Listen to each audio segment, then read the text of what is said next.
Bonjour, bonsoir. La grille de lecture du conflit israélo-palestin ne doit pas être lue, ne doit pas être vue par les événements que les médias sont en train de nous les présenter là actuellement. Parce que si ta grille de lecture se base que sur ce que les médias sont en train de nous montrer, ta grille de lecture est fausse. Il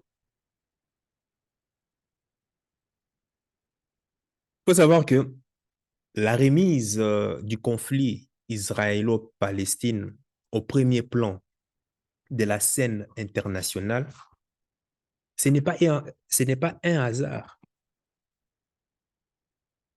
Il n'y a pas du tout un hasard à cela. La question qu'il faudrait se poser, c'est qui tire les ficelles? Qui tire les ficelles derrière? À qui profitent ces enjeux? Voilà. Je ne cesserai jamais de les dire. La vérité se trouve toujours là où les médias n'ont pas braqué leurs projecteurs. De la même manière dont les médias des grands chemins présentent la situation, on nous force à condamner le Hamas et à soutenir Israël, n'est-ce pas? Mais qui a créé le Hamas? Hein? C'est semblable à ces personnes qui ont façonné le personnage de Ben Laden. Ils l'ont entraîné, ils lui ont donné des armes, et ces mêmes personnes viennent nous dire que c'est un terroriste et que c'est un homme à abattre. Déjà, je tiens déjà à préciser ici que la violence subie de part et d'autre des deux camps, que ce soit les civils, que ce soit les militaires, peu importe, ça, je déplore et je condamne avec la plus grande fermeté la perte d'innocents, la perte des vies humaines. Et un autre disclaimer,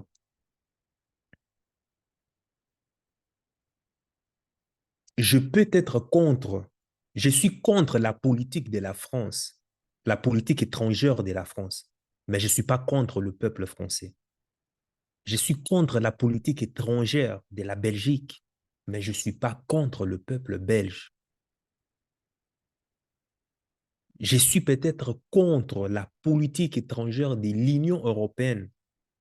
Enfin, il y a des fois où je suis contre la politique étrangère de l'Union européenne, que ce soit en Afrique, que ce soit peu importe où. Mais cela ne veut pas dire que je suis contre le peuple européen.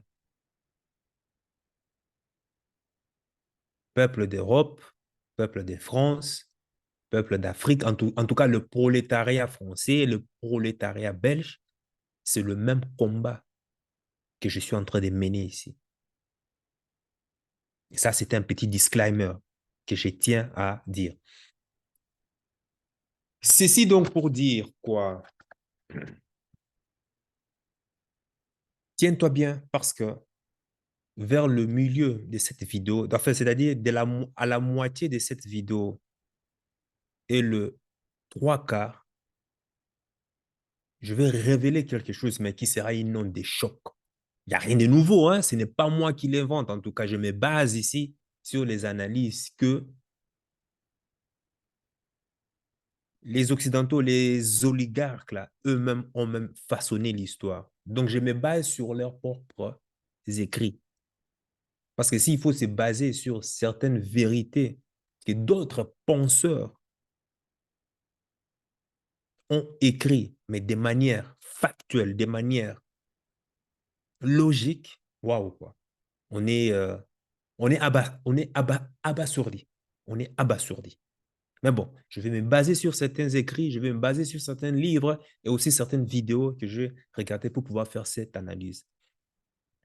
Aujourd'hui, où j'échange avec toi, il faut savoir que Les morts actuellement, les morts actuellement à Gaza se comptent à 60 par heure.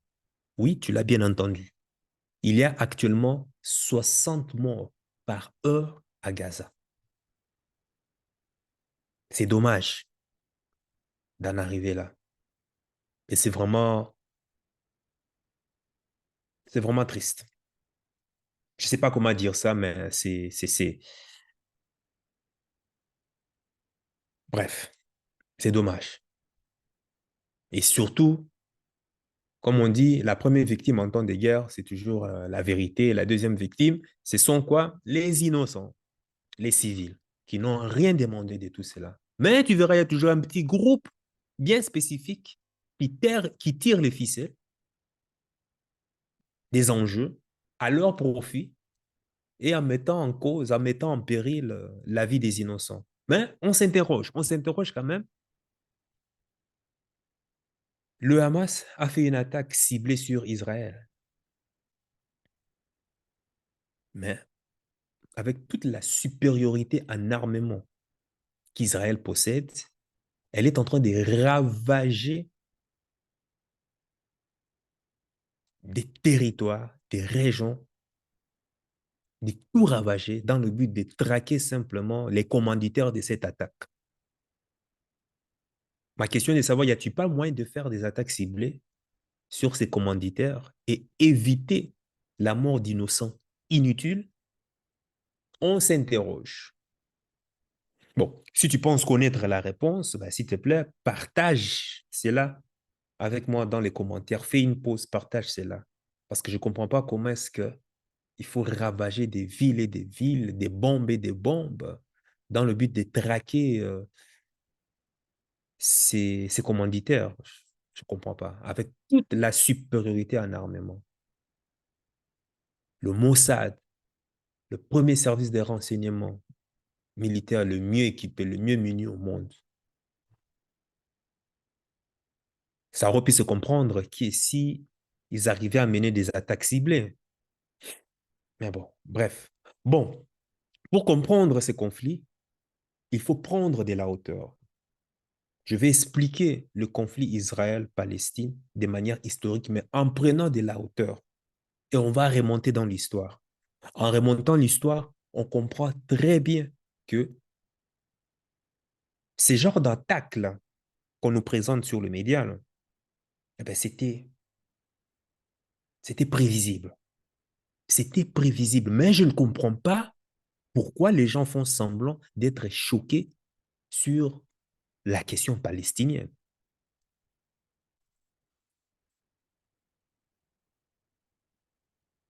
Penses-tu que les Palestiniens, comme tout autre peuple opprimé sur cette terre, allaient rester comme ça et applaudir l'intensification de la colonisation de l'État Israël sur leur terre? Hmm? Encore une fois, le peuple comme je l'ai dit, hein, je ne suis pas contre le peuple d'Israël. Je peux être contre la politique d'Israël, mais je n'ai rien à voir avec le peuple d'Israël. Parce qu'ils n'ont rien demandé. Ils se retrouvent là au milieu entre les décisions de leurs leaders politiques et le conflit actuel.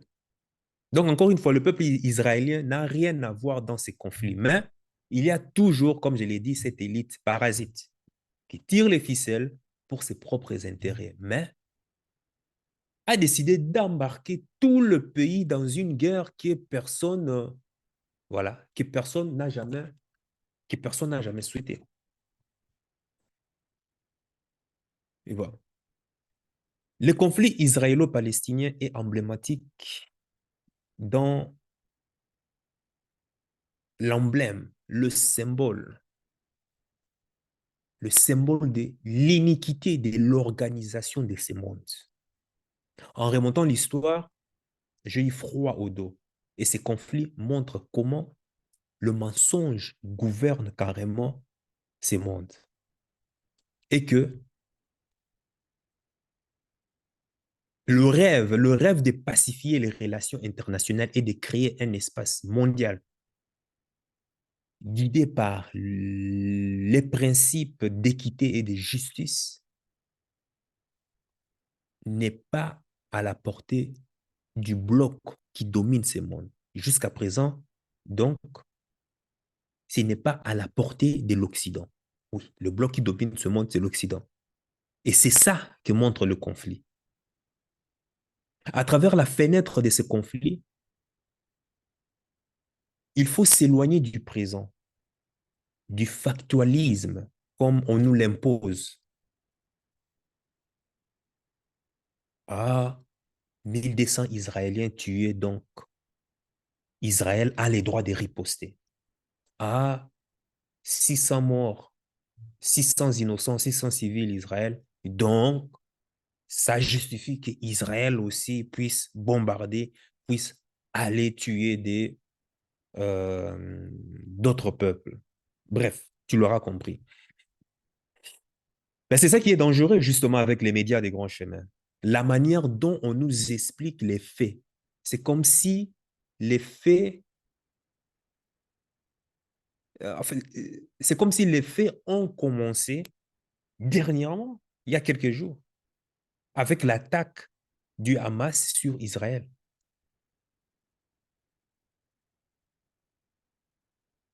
On nous présente le problème comme si le problème commence là. Mais c'est faux, c'est carrément archi faux.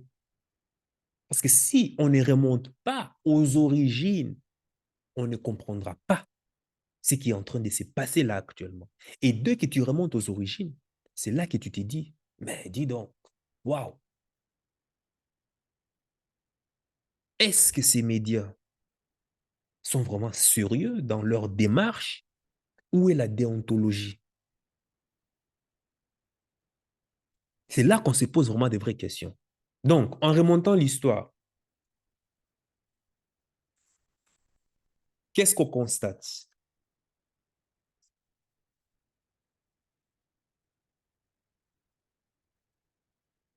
Le problème de la question juive, son origine, sa composition et le statut qu'il revendique dans le monde d'aujourd'hui.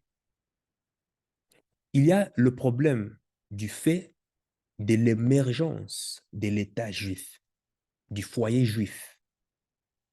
C'est-à-dire, ça a été à la croisée, la jonction de la culmination des dynamiques impérialistes depuis la Rome antique, en passant par Napoléon, Charlemagne, même avant lui déjà.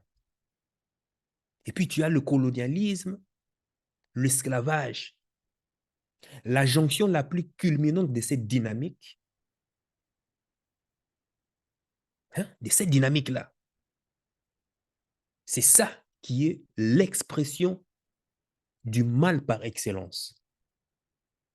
La manifestation du mal par excellence sur cette terre culmine donc avec la volonté d'imposer par tous les moyens l'avènement d'un État juif. Et c'est là que les choses sérieuses commencent. Et la manière dont on va l'imposer explique tout ce que le monde est en train de subir aujourd'hui. C'est-à-dire, le monde vit, euh, enfin, c'est que le monde vit dans cette région-là. Au 19e siècle, il y a la coïncidence de deux nationalismes qui émergent.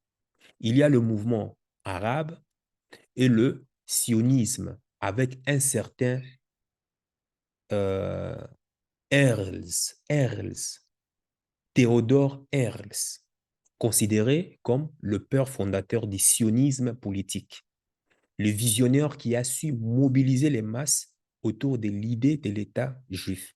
Déjà, tu peux aller regarder sur Wikipédia, Théodore Herzl, tu as toute une panoplie, tous des récits, notamment sur lui, ses livres et autres. Donc, ces messieurs a commencé à préconiser l'idée de la création d'un État juif. Or, les Juifs vivaient en paix dans cette région avec Palestiniens. Bon, déjà, les Palestiniens, même, Palestine même n'existait pas, mais c'est-à-dire dans cette région du Proche-Orient, il y avait plusieurs minorités. Les Arabes, les Juifs, bref, il y avait vraiment un brassage vraiment de plusieurs communautés possibles. Donc, ils vivaient en fraternité avec les Arabes dans cette région, comme partout dans le monde déjà d'ailleurs. Mais ce monsieur décide que tous les Juifs de la planète Terre doivent avoir leur propre État. Et il a répandu l'idée partout. Et cette idée est basée sur un concept divin que la Palestine est la terre promise que Dieu a donnée à Israël.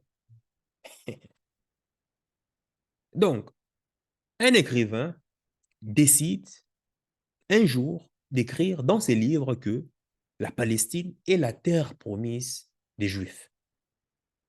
L'idée de la terre promise vient de leur conviction que les Juifs sont le peuple élu de Dieu parmi tous les autres peuples de la terre.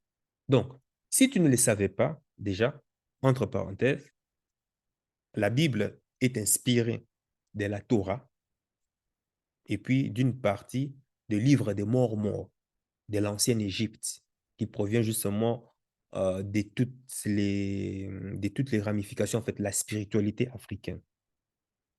Le Coran a été écrit par un juif sous l'ordre de l'empereur romain à l'époque, Alexandre ou Constantin, si je ne me trompe pas.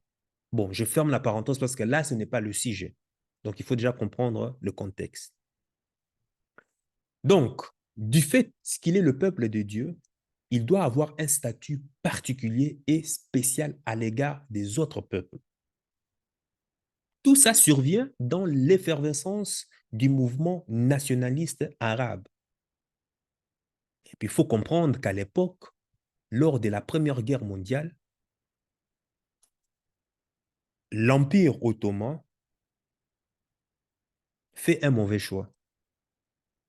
Il va s'allier avec l'Allemagne et on connaît tous l'histoire qu'elle perd la guerre, y compris, voilà, y compris la pure ottomane. Voilà. Faute de mauvais choix d'alliés, ben voilà, si ton allié perd, forcément, toi, si tu perds. Et c'est de là que se concluent les fameux accords de Sykes-Picot. Sykes-Picot. Sykes-Picot.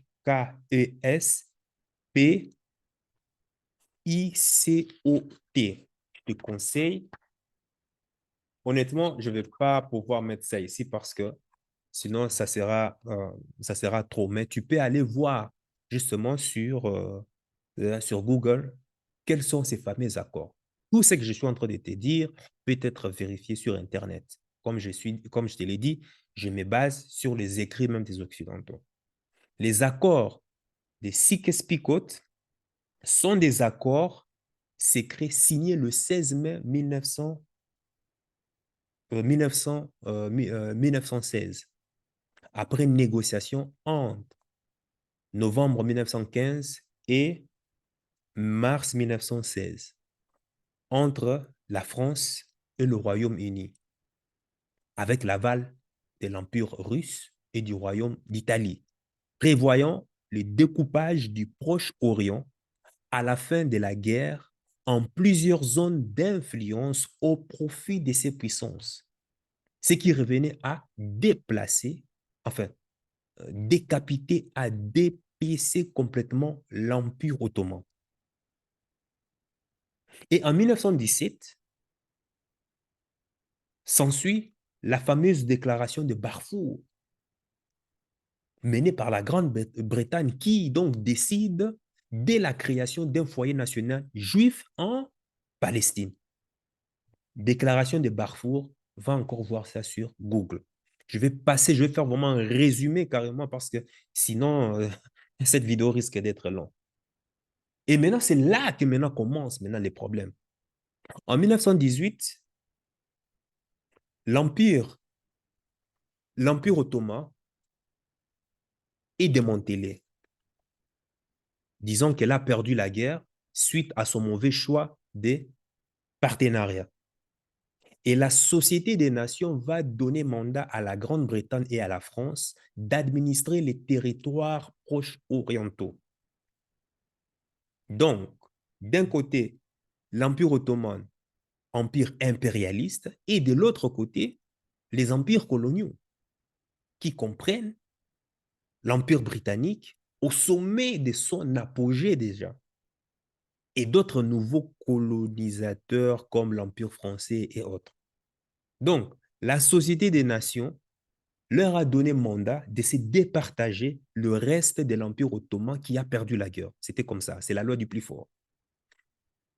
Et ça coïncidait avec la question juive qui était au cœur des débats géopolitiques en Europe suite aux violences qu'ils ont subies de l'Allemagne. Et c'est ça qui a alimenté l'idée de la nécessité d'un foyer juif. On va donc commencer à canaliser l'immigration des Juifs menacés en Europe vers la Palestine. Et puis, soudain, arrive la Seconde Guerre mondiale et ça a changé complètement la donne. L'Allemagne capitule. Je fais encore un résumé parce que tu peux aller voir les enjeux de la Seconde Guerre mondiale. Dès que l'Allemagne capitule, l'ONU prévoit un plan de partage qui est celui-ci. Création d'un État juif, d'un État arabe, ainsi qu'un statut international sur la ville de Jérusalem. Vois-tu déjà comment les dynamiques sont en train de progresser? C'est-à-dire, l'idée d'un État juif va créer, euh, comment on dit, l'idée d'un État juif va créer un État national juif. Au fait, il y avait un territoire qui existait là depuis des siècles, appelé la Syrie du Sud. La Syrie du Sud, peuplée par les Arabes, les Juifs et d'autres peuples. Il y avait une parfaite cohabitation avant. Maintenant, suite au fameux jonglage géopolitique, la Grande-Bretagne, les Occidentaux décident donc de l'avènement d'un foyer national juif. Du moins, ça c'est en tout cas la version officielle pour les bisounours. Mais derrière, il y avait des gros enjeux financiers. C'est ça le but. Cette chaîne, on parle d'argent, on parle de business, on parle d'entrepreneuriat. Comme je l'ai dit, dans chaque conflit, il faut toujours voir qui finance, d'où provient l'argent. Et c'est là que tu comprendras les vrais enjeux. Et quels sont ces gros enjeux financiers? Ben, on a les Rothschild. Les Rothschild achetaient massivement des terres après la défaite de l'Empire ottoman.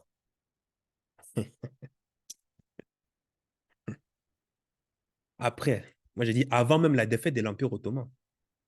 Donc, il y avait la découverte du pétrole et du gaz dans ces régions qui attirait violemment la convoitise des grands banquiers. Quoi de plus maléfique de désorganiser la région, de créer un chaos organisé dans cette région du Proche-Orient avec l'avènement d'un foyer national juif. Théodore Herzl n'est pas le seul théoricien de la question d'un foyer national juif. Il était concurrencé par d'autres théoriciens qui voulaient que le foyer national juif soit localisé où? En Afrique. Et il y avait un pays qui avait déjà été choisi, c'était l'Ouganda. Si vous ne savez pas, l'Ouganda était en tête des listes des pays où on devrait créer un État national juif.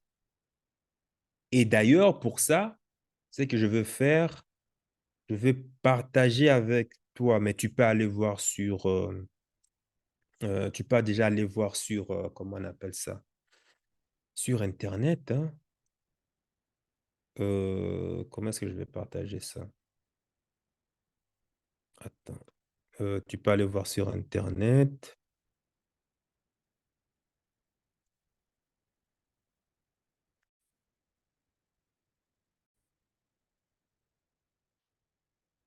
Quand Israël... Oh, pourquoi est-ce que ça ne monte pas? Ok, voilà, c'est ça. Le Parisien.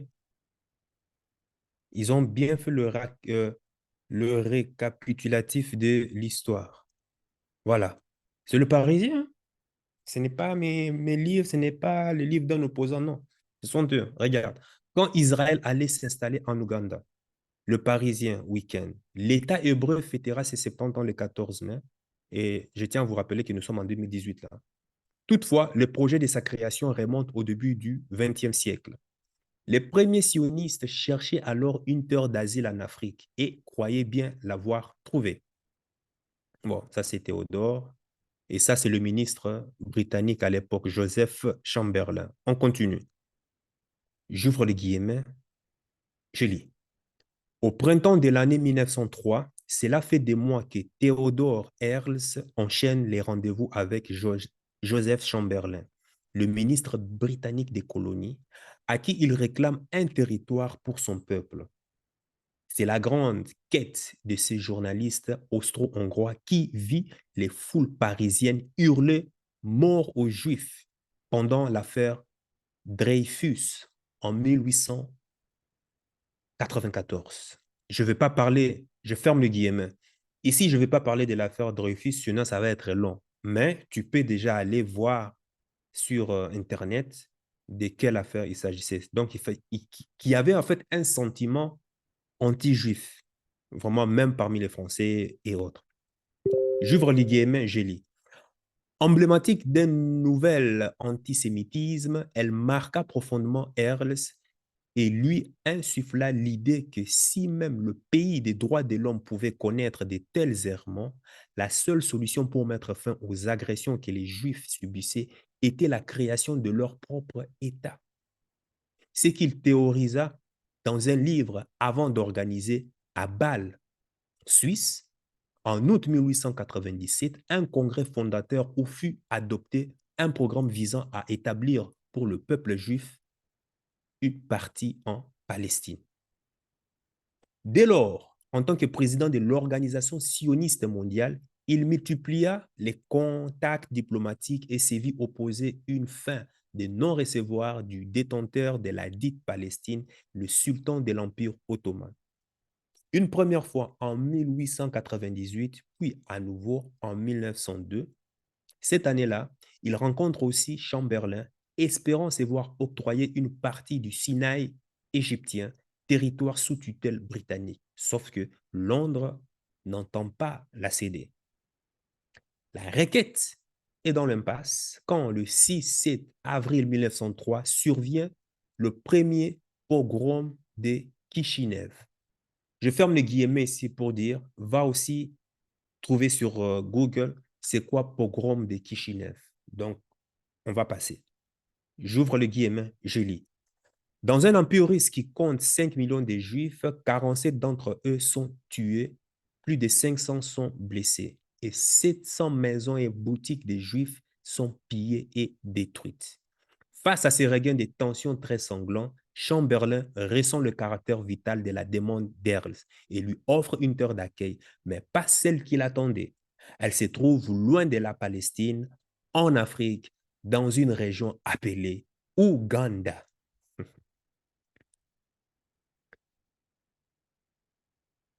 Les massacres de Kishinev rappellent aux leaders sionistes l'état d'urgence dans lequel se trouvent tant de ses corélégionnaires.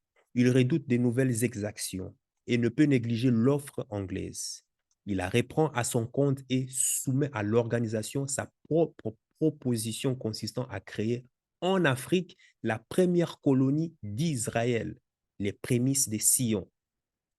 Lors du 6e congrès sioniste, en août 1903, l'idée est d'abord accueillie avec enthousiasme, mais une opposition émerge vite du côté des délégués russes, pourtant les premières victimes des pogroms. Ils refusent un État juif ailleurs que sur la terre biblique. En revenant dans la salle du congrès, ils s'assoient par terre et, en signe de deuil du retour vers Sion, Les arguments des opposants sont uniquement romantiques, déplore dans son allocution Nahman Sirkin, penseur du sionisme socialiste. Éviter une scission qui serait fatale. L'expédition de 1905 pour trouver une terre au peuple juif explore le Kenya. Titoine pour le Parisien Week-end. Comme on atteste l'attitude des Juifs russes, une population qui fuit chaque année par des dizaines de milliers la misère et les persécutions, l'aspiration sioniste dépasse largement la volonté d'émigrer. Soucieux de ne pas aboutir à une scission qui pourrait être fatale, Earls annonce à ce que le Congrès se prononce sur sa proposition. Il ne soumet au vote que celle d'envoyer en Afrique une expédition pour étudier la faisabilité d'une colonisation. Par 295 voix pour 178 contre et 98 abstentions, l'Assemblée valide cette option non engageante. Présent au Congrès, un certain Léon Trotsky en fait le compte-rendu dans un article qui paraît le 1er janvier 1904 dans l'Iskra, l'organe du Parti ouvrier social-démocrate de Russie, un journal marxiste dirigé par Lénine. Il y voit une manifestation de désintégration et d'impuissance d'un mouvement sioniste, condamné à perdre dans l'avenir tout droit d'exister. Sa vision radicale atteste du différend majeur engendré par un projet africain qui semble par ailleurs au point mort. L'expédition n'a pas encore trouvé de financement et le mensuel l'éco-sioniste, dans son numéro de janvier, assure être en mesure d'affirmer d'une manière officieuse qu'il ne sera plus question du projet de l'Ouganda. Mais en mars, ce même journal fait machine arrière. La lutte va reprendre. Plus après, peut-être plus violente que jamais, promet-il, relevant que M. Earls lui-même n'a pas soupçonné toute la gravité d'une affaire qui menace le sionisme palestinien. Le leader a beau réaffirmer que l'Afrique ne serait qu'une étape, un pont salutaire vers Sion, rien n'y fait. Et quand Max Nordau, fidèle parmi ses fidèles, tente de définir cette escale territoriale comme un asile de nuit pour le peuple juif, il s'est fait agresser par un étudiant russe qui lui tire dessus en criant « Mort à Nordau, l'Africain ». Dans cette atmosphère délétère, Theodor Herzl meurt le 3 juillet 1904 des suites d'une bronchite et surtout d'un épuisement à 44 ans. Les attaques dont il a fait l'objet l'avaient terriblement affecté. Chez les sionistes, sa disparition provoque un effroi collectif. Mais, passé la stupéfaction, la querelle reprend des plus belles. Voilà, c'est sur ces mots que je veux m'arrêter ici pour te montrer déjà l'atmosphère dans lequel en tout cas, les groupes politiques, en tout cas les oligarques à l'époque, étaient soumis au quotidien par rapport à la question juive. Mais tu peux aller voir l'article toi-même, hein, tu peux aller voir l'article et tu te verras vraiment des mines d'informations. C'est pour te dire que voilà, il n'y a rien de nouveau sur Terre. Donc, tu comprends bien que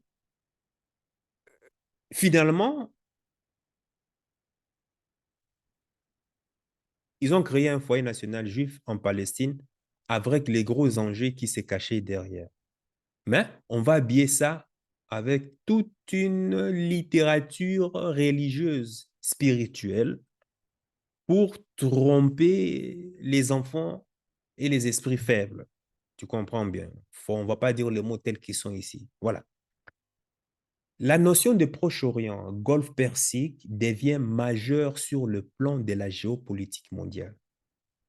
Au détriment des autres peuples qui habitaient là, ils décident de coloniser la Palestine. Parce qu'il y avait aussi des enjeux pétroliers qui vont déboucher sur la question du dollar, d'où le fameux pétrodollar. De là, il y aura l'avènement de la dynastie des, des Abdelaziz en Arabie Saoudite. Saoud. Tous ces enjeux ne sont pas le fruit du hasard.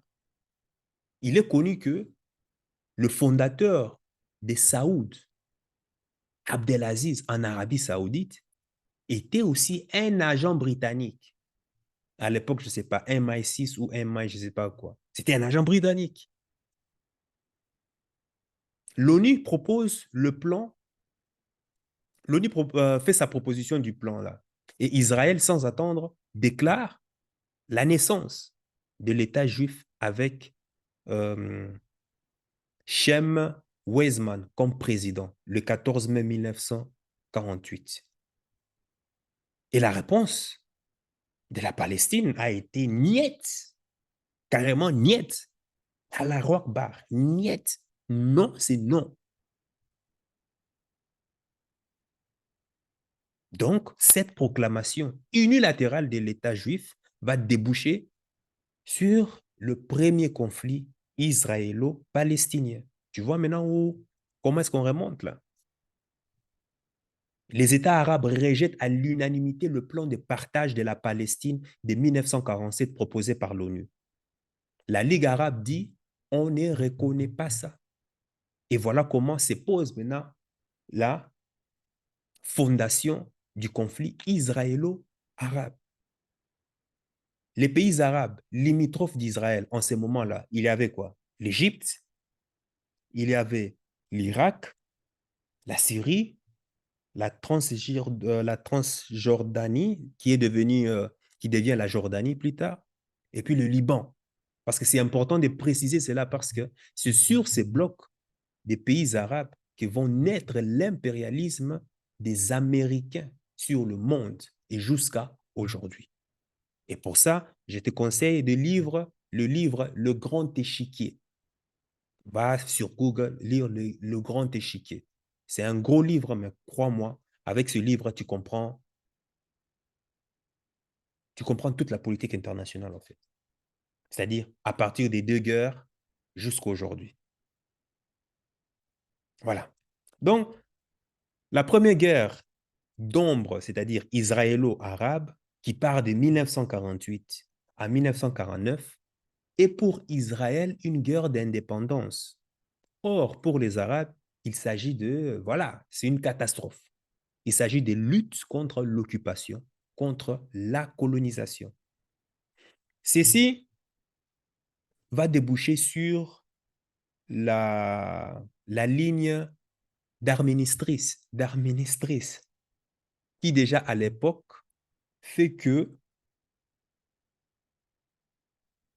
l'État d'Israël va avancer jusqu'à El Arish, Negev, voire même Galilée.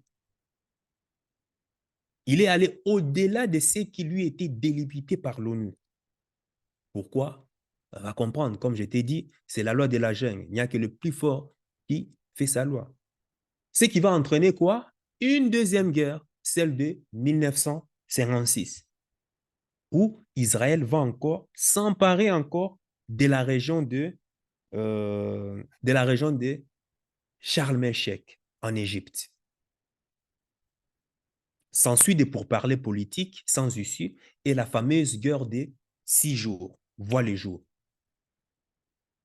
où Israël, avec une artillerie lourde sans précédent, soutenue par les Américains, bien sûr, et dirigée à l'époque par Isaac Rabin, qui va faire en sorte qu'il va conquérir la Cisjordanie, le plateau de Golan, la poche de Gaza et le mont Sinaï. Maintenant, quand je parle de Cisjordanie, c'est la totalité de Jérusalem. Le plateau de Golan faisait partie de la Syrie. Donc, un territoire extrêmement riche dans son sous-sol. C'est de là que vient le terme de territoires occupés, que tu entends souvent sur le média des grands chemins. Et par la même occasion, cette guerre va entraîner le départ en exil des milliers d'Arabes palestiniens, si ce n'est même pas des millions jusqu'à aujourd'hui. Et c'est de là aussi que la question d'exil commence à se poser. Parce que à l'issue de la guerre de 6 jours, il y a une résolution, la fameuse résolution 242 de l'ONU qui détermine les conditions d'un retour à la paix. Donc, le monde dominant se prononce, le monde dominant se prononce sur le retour des conditions à la paix qui stipule ceci. Retrait d'Israël des territoires occupés, reconnaissance d'Israël par les États arabes, résolution raisonnable de la question des réfugiés palestiniens. Et cette fameuse résolution faisait l'unanimité entre parenthèses, tu vois ce que je veux dire. Malgré cette résolution, il y eut une autre guerre, la guerre de Kippour en 1973. Et cette guerre débouche sur quoi?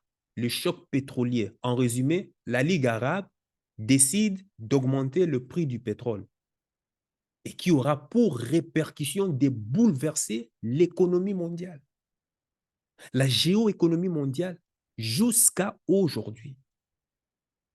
Donc, ça voulait dire que tous les pays de la planète étaient concernés, directement ou indirectement, à cause de la monnaie de réserve mondiale qui était le dollar et qui était qui était étroitement lié au pétrole et la matière première et toutes les matières premières.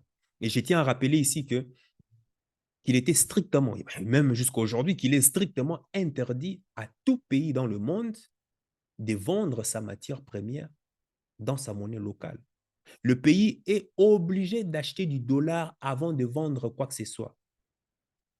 Sa matière première, pétrole, gaz ou quoi que ce soit. Tout pays qui ne respectait pas cette règle subissait la colère des États-Unis. En gros, enfin, tu connais la suite.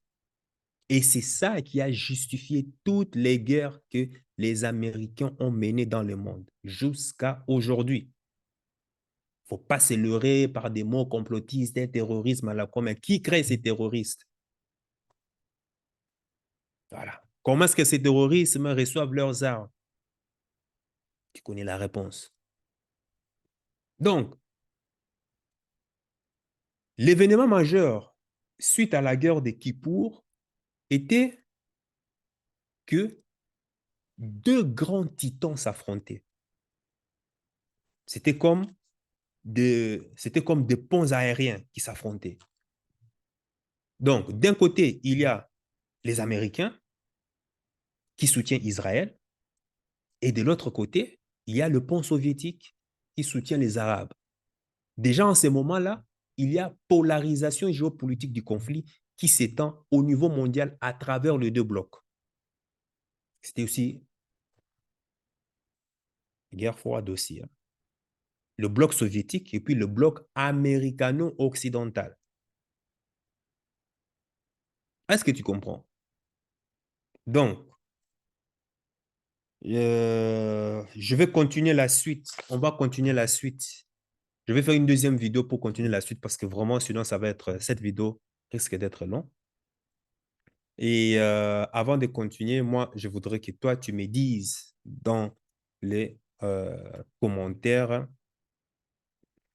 qu'est-ce que tu retiens justement comme moralité déjà de ces conflits. Donc, cette vidéo risque d'être longue. Je ne vais pas faire une vidéo très, très, très longue parce que je réserve cela pour la deuxième partie. Sur ce, sache que ton cœur sait déjà ce que ton cerveau essaie de comprendre. Suis la voix de ton cœur, il connaît déjà le chemin. Ciao, ciao.